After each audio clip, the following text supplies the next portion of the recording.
नमस्ते दोस्तों। स्वागत है आप सभी का इस really interesting and fun topic में जो इसकी बात मैं कर रहा था, that is adverse drug effects. Moving on, जो मैंने आपको बताया था एलर्जिक रिएक्शंस के बारे में, बस एक ब्रीफ ओवरव्यू दिया था। अब ज़रा इसको डिटेल में डिस्कस करते हैं, ठीक है। अब ये दो तरह का होता है, ह्यूमोरल या फिर सेल मीडिएटेड। ह्यूमोरल में बेसिकली क्या होता है, एंटीबॉडीज़ का प्रोडक्शन होता है। Humoral immunity is mediated by the production of antibodies, ठीक है। प्लाज्मा सेल्स होते हैं, B lymphocytes convert into plasma cells और फिर वो एंटीबॉडीज प्रोड्यूस करते हैं। Whereas cell mediated immunity is mediated by T lymphocytes, ठीक है। और इसमें आपका एंटीबॉडीज का फॉर्मेशन ना होकर के इसमें क्या होता है, फैगोसाइटोसिस होता है बेसिकली, ठीक है। अब ह्यूमोरल तीन तरह के होते हैं और सेल मीडिएटेड एक तरह का। ह्यूमोरल टाइप 1, टाइप 2, टाइप 3, ये आप लोग पढ़ चुके हो, जस्ट अ रिवीजन, ठीक है। You must have heard of this in your microbiology lectures, या पैथो में भी इसको पढ़ाया जाता है, ठीक है, पैथोलॉजी में भी, ठीक। सो टाइप 1 एनाफाइलैक्टिक रिएक्शन माना जाता है। फाइलैक्सिस मतलब रिस्पॉन्स, आना मतलब एब्सेंस। सो एब्सेंस, फाइलैक्सिस मतलब प्रोटेक्शन, सो आना मतलब एब्सेंस ऑफ प्रोटेक्शन। तो प्रोटेक्टिव मैकेनिज्म्स एब्सेंट हो जाते हैं, तो it's a dangerous condition which can result in the death of the patient. अब क्योंकि आप लोग दांत का काम करते हो, सो एज डेंटिस्ट आप लोगों को बस एक ही मेडिकल इमरजेंसी को अच्छे से जानना है, उसको आपको ट्रीट करना होगा, क्योंकि डेंटल चेयर पे ये हो सकता है, वेरी कॉमन, ठीक है। इसीलिए हमेशा एड्रेनलिन का एम्प्यूल अपनी डेंटल ट्रे पे ज़रूर रखिएगा। When you become dentist, please keep an adrenaline ampoule in handy with you.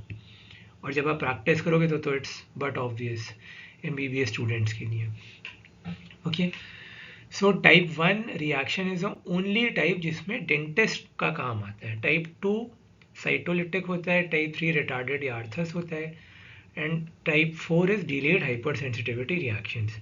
तो ज़्यादा इन डेप्थ में बात करेंगे टाइप 1 रिएक्शन के बारे में, ठीक। अब इसमें क्या होता है, आप देख सकते हो, there is drug carrier complex आता है, बी लिम्फोसाइट्स मैंने बताया था प्लाज्मा सेल में कन्वर्ट होके इम्यूनोग्लोबुलिन ई का फॉर्मेशन करते हैं, ठीक है। 5 तरह के इम्यूनोग्लोबुलिन होते हैं, गैम-डी मैंने बताया, इम्यूनोग्लोबुलिन जी, ए, एम, डी और ई, ठीक।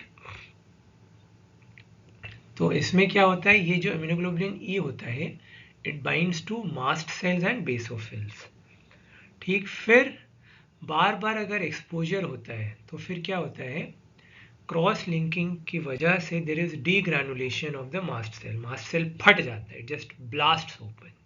और ये वो ब्लास्ट ओपन करता है तो फिर histamine, kinin, serotonin, prostaglandins, platelet activating factors, तरह तरह के बहुत सारे आपके इन्फ्लेमेटरी मीडिएटर्स आते हैं। ईओसिनोफिल, कीमोटैक्सिस, कीमोटैक्सिस मतलब मूवमेंट टुवर्ड्स द केमिकल, ठीक है। जो ईओसिनोफिल्स होते हैं they are attracted by the chemicals और उस तरफ चले जाते हैं। सो ब्रोंको कॉन्स्ट्रिक्शन, सांस की जो नली होती है उसका साइज कम हो जाएगा। अगर उसका ल्यूमेन पहले इतना था, इतना ल्यूमेन था, इतना, अब इतना हो जाएगा। वेसोडाइलेटेशन होगा, ब्लड वेसल्स बढ़ जाएंगे, उस जगह पे परमिएबिलिटी होगा, एडिमा होगा, collection of the interstitial fluid. अब इसका ट्रीटमेंट क्या है टाइप 1 का। सबसे पहले तो ड्रग को तुरंत रोकिए, जो भी ड्रग ये कॉज कर रहा है, and the notorious ones are CPFS, cephalosporins, penicillins, fluoroquinolones and sulphonamides, ठीक। अब जो माइल्ड रिएक्शन स्किन रैशेज हैं वो तो खुद से ठीक हो जाते हैं, उसका कोई ट्रीटमेंट नहीं चाहिए। बट एंटीहिस्टामिनिक्स जो H1 रिसेप्टर के एंटागोनिस्ट होते हैं वो बेनिफिशियल होते हैं कुछ टाइप 1 रिएक्शन, जिसमें अर्टिकेरिया का मतलब ये इचिंग, खुजली, राइनाइटिस मतलब inflammation of the knows, ENT का मतलब क्या होता है, ओटो राइनो लैरिंजोलॉजी। जो ENT स्पेशलिस्ट होता है, he studies the oto, rhino and the larynx. तो ओटो राइनो लैरिंजोलॉजी ENT का बेसिकली पार्ट हुआ। तो rhinitis, inflammation of the nose, nasal mucosa में कुछ problem, swelling of the lips और कुछ स्किन रैशेस, ठीक। अब एनाफाइलैक्टिक शॉक या एंजियोएडिमा, बेसिकली इसको एंजियोएडिमा क्यों कहते हैं, क्योंकि यहाँ पे बहुत ज़्यादा स्वेलिंग हो जाती है, यहाँ पर इतनी ज़्यादा स्वेलिंग हो जाती है गले में गर्दन में कि जो लारिंग्स होता है, जो आपका सांस की नली है, क्योंकि एयर कैसे आती है, नोज से नेजोफैरिंग्स, फिर ओरोफैरिंग्स, फिर लैरिंगोफैरिंग्स, फाइनली लारिंग्स, फिर वो ट्रेकिया में, फिर ब्रोंकस में, ब्रोंक्योल में, पूरा आपको पाथवे पता है। बेसिकली क्या होता है, यहाँ पर बहुत ज़्यादा स्वेलिंग होने की वजह से जो लैरिंग्स होता है वो बेचारा कंस्ट्रिक्ट हो जाता है। अगर हम ये मान के चलें कि लैरिंग्स का ल्यूमेन पहले ऐसे था, अब वो इतना हो जाता है, तो आदमी मर सकता है कि उसको सांस नहीं आ रही। और ऐसा क्यों होता है? क्योंकि जो फ्लूइड यहाँ एक्यूमुलेट हो जाता है गर्दन में, वो कंप्रेस करता है लैरिंग्स को। सबसे पहले डेंटल चेयर में अगर ये इमरजेंसी आए, क्या करोगे आप? Put the patient in reclining position. Recliners आप सबने देखे हैं, एक डायग्राम भी है इसका, इससे आपको और क्लियर हो जाएगा। ऑक्सीजन तुरंत दीजिए हाई फ्लो रेट पे, और अगर ज़रूरत है तो 30 chest compressions and 2 rescue breaths. ठीक, फिर adrenaline 0.5 milligram, 0.5 ml of 1 in 1000। ये कई बार पूछा जाता है वाइवा में बच्चों से, what does 1 in 1000 mean? So 1 in 1000 simply means 1 gram in 1000 milliliters.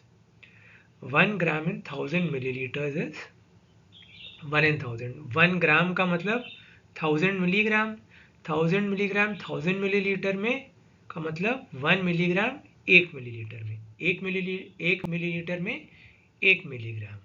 ठीक है, 1 ग्राम इन 1000 ml मतलब 1000 मिलीग्राम इन 1000 ml, तो दोनों कट गए 1000 तो 1 मिलीग्राम इन 1 ml। तो हम 0.5 ml इंजेक्ट करेंगे, यानी कि 0.5 mg एड्रेनलिन इंट्रामस्कुलर। बहुत इंपॉर्टेंट है रूट, इंट्रामस्कुलर या सबक्यूटेनियस। इंट्रावीनस कभी नहीं देना है, कभी भी नहीं, क्योंकि वो लाइफ थ्रेटनिंग कार्डियक एरिथमियास कर सकता है, पेशेंट मर सकता है।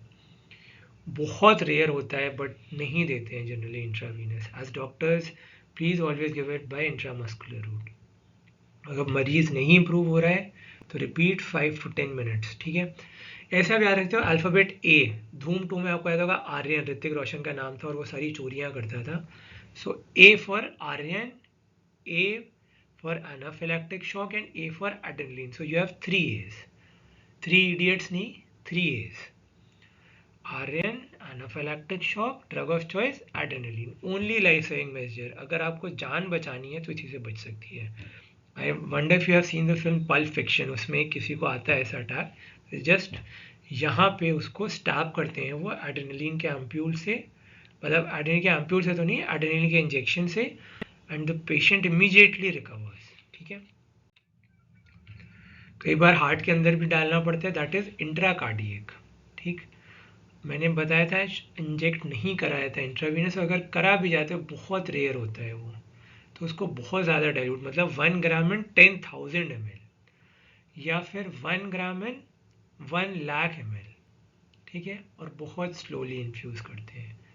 फिर H1 एंटीहिस्टामिनिक दे सकते हैं, chlorpheniramine, very normal commonly use, मैंने बताया था एविल के नाम से आती है, AVIL, Avil is the brand name, chlorpheniramine is the generic name. Antihistaminic है 10 to 20 मिलीग्राम की डोज में, इंट्रामस्कुलर या फिर स्लो इंट्रावीनस। और intravenous glucocorticoid, hydrocortisone, sodium succinate 200 milligram, उसको ऐड किया जाता है सीवियर केसेस में या जो बार बार हो रहे हैं। ठीक है, मैंने बताया जैसे सब्जी में होत आलू, वैसे मेडिकल साइंस में होत स्टीरॉइड। तो लोग भर भर के देते हैं, बट ऐसे नहीं देना है। ये नहीं सब्जी में होत आलू तो सब में डाल देना है, नहीं देना है। वो तो मैं मजाक में कहता हूँ, don't take it seriously please, वो तो आप लोगों को हंसाने के लिए कहता हूँ। बेसिकली हाइड्रोकॉर्टिसोन सोडियम तब दिया जाता है सीवियर या रिकरेंट, बार बार हो रहा है, बहुत सीवियर है तब।